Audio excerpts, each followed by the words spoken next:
Rencana kebohongan Mario Dandi Satrio, 20, tersangka penganiayaan terhadap David Ozora 17 terbongkar.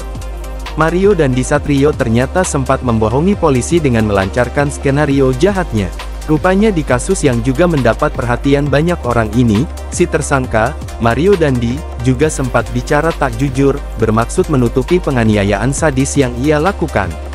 Akibat penganiayaan tersebut, David yang diketahui sebagai anak petinggi GP Ansor tak sadarkan diri dan dirawat intensif di rumah sakit hingga saat ini. Mario Dandi dan Sane menjadi tersangka, sedangkan AGH yang merupakan kekasih Mario Dandi naik status sebagai pelaku, setelah sebelumnya menjadi saksi. Penetapan tersebut pun berdasarkan keterangan saksi, alat bukti, dan rekaman CCTV. Di Reskrimum Polda Metro Jaya, Kombes Hengki Haryadi mengatakan, Mario Dandi berbohong di BAP awal. Di mana disebutkannya, Mario memberikan keterangan palsu. Mario mengaku berkelahi dengan David hingga korban terkapar, namun kebohongan tersebut terjawab dari bukti chat dan CCTV. Ternyata di BAP awal, menurut keterangan Mario, yang terjadi bukan penganiayaan tetapi perkelahian, jadi saling pukul.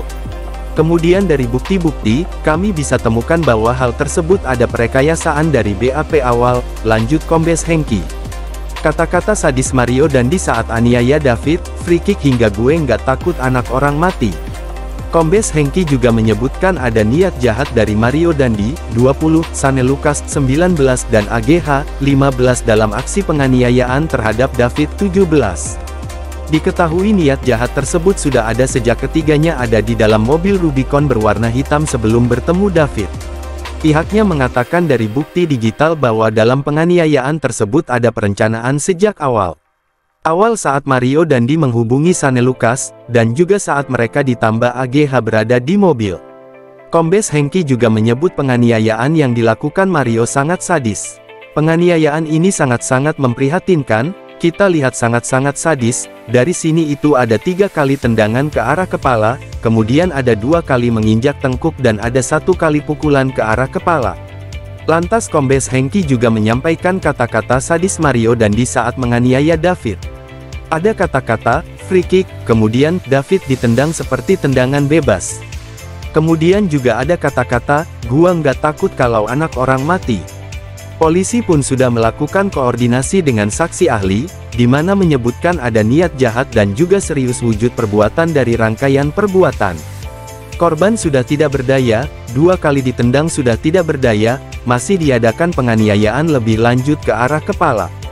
Pengakuan Sane Lukas, kekasih Mario Dandi klaim dilecehkan David hingga ikut rekam penganiayaan. Tersangka kasus penganiayaan remaja bernama David 17, Sane Lukas 19 memberikan keterangan soal keterlibatan AGH 15 yang merupakan kekasih Mario Dandi 20. Sane Lukas menyebutkan alasan Mario Dandi hingga menganiaya David secara brutal, hingga membuat korban koma. Disebutkan hal itu, kata Sane, berhubungan dengan keterangan dari kekasih Mario, AGH.